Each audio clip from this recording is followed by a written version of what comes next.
Hi guys, welcome to Tuesday's workout. Starting off with the question of the day.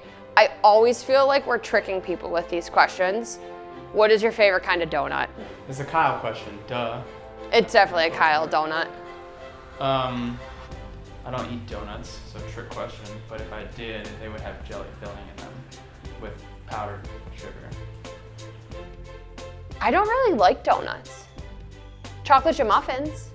So if we go to a bakery that has a donut, I would eat a chocolate chip muffin. Maybe a chocolate Timbit. We'll go with chocolate Timbit. All right, eat some celery, guys. Starting off today, conditioning. We are going 3 rounds. We're gonna start you guys off with a dynamic warm-up. You have a handful of exercises here that you're gonna go 20 seconds at each station and roll right into the next one. You're doing all of these for 3 rounds. So 20 seconds, mountain climbers, careful of your broomstick behind you. Bringing the knee into the chest, driving the feet back down there. Tom is gonna stay there because the next one's a dynamic Spiderman. So you're gonna get into your Spiderman position, and that same kind of movement that you were doing with the mountain climber, you're gonna do from here. You may as well stay down there too.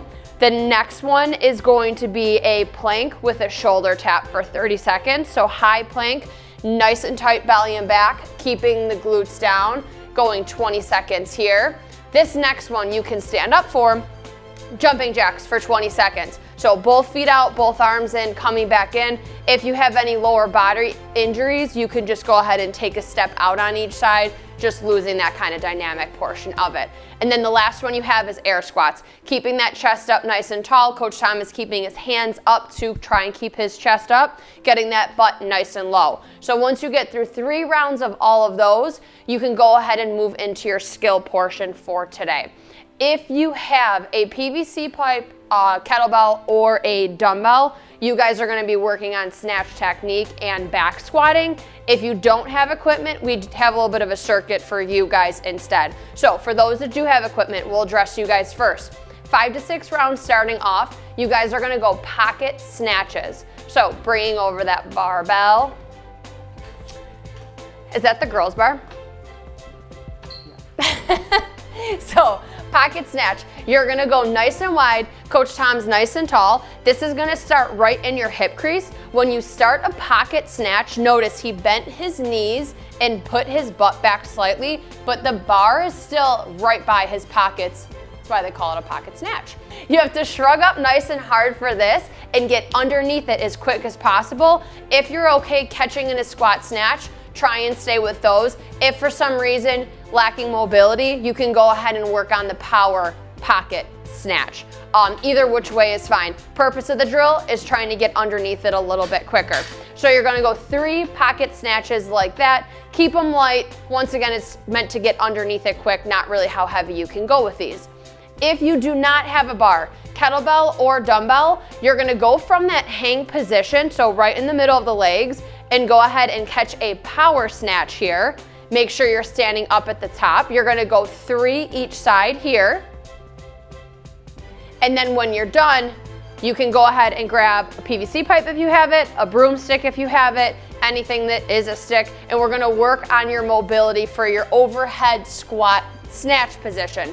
So facing a wall, nice and wide stance here, trying to keep your face, chest, everything off the wall, driving those knees out. You'll have 3 of these reps also. In between both of your working sets, regardless of if you're on a barbell or a kettlebell or dumbbell, you guys are gonna go 30-second side plank each side. So stacking those feet and getting up on that elbow, keeping those hips through here, nice and high here, you're gonna go 30 seconds. If this is a little too aggressive for you, you're gonna go down to your knees, bring those feet back, but still maintaining the same position here. All right. If you have a barbell and dumbbell, keep following us. Next, we're gonna be going into your back squat. This is gonna be tempo work today. You guys are gonna be pausing for 3 seconds in the hole for this. If you have a rack like we do, you can go ahead and take it off the rack. If not, you're gonna clean the bar up, get it up on your back, take a second, get a good position. And from here, Coach Tom is gonna reach back into his squat. As he's down there keeping the chest up nice and high, he's gonna pause for 1, 2, 3, and then come back up. There you go, got it? If you don't have a barbell, you're gonna do the same thing with a dumbbell or a kettlebell. It's just we're bumping up your rep scheme. So same position, reaching those hips back, pausing for 3 seconds down here, coming up out of the hole from there. You guys have 8 to 10 reps here, so you're probably working with a little bit lighter weight. We're gonna bump up the weight from there.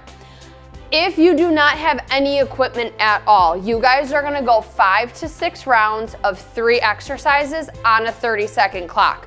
Your first one is gonna be 30 seconds each side, split squat. So we're staggering that stance, hands on the hip, chest up nice and tall, and Tom is gonna reach that back knee down to the ground for 30 seconds on the right leg, and then he'll flip-flop and go 30 seconds on the other leg. The next one you just saw, you have 30 seconds each side of that side plank. And then your last one is going to be feet elevated glute bridge for 30 seconds. If you have a stair, if you have a stability ball, if you have a box, anything that's just gonna get your feet up in the air, you're gonna put your feet up, driving your heels into the ground, driving your hips up nice and high, keeping your shoulders into the ground here, going for 30 seconds. 5 to 6 rounds of all of that, and you guys are good for strength work today. Finishing off conditioning. We don't really have to demonstrate much of this. We are going every minute on the minute for 15 minutes, running, rowing, or biking. If you're running or rowing, you guys are going 100 meters. So if you're out at a track, it's just that one length of the straightaway. Rowing, 100 meters. Biking, if you're a guy, you're gonna go 10 calories. Ladies, you are going to go 8 calories.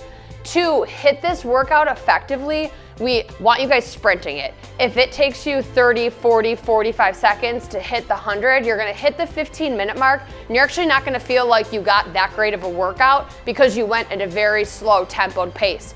Realistically, if you're out on the track, you should be shooting for 25 seconds or less. Our more aggressive runners, you guys should probably be around like the 17-second mark when you do the hundreds. Same thing on the rower, I'd say about 25 seconds or less. And bike, probably about the same. Probably under 20 seconds for the bike. So you guys should feel the conditioning piece if you do it correctly. Enjoy it, and we will see you back here tomorrow. Thanks, guys.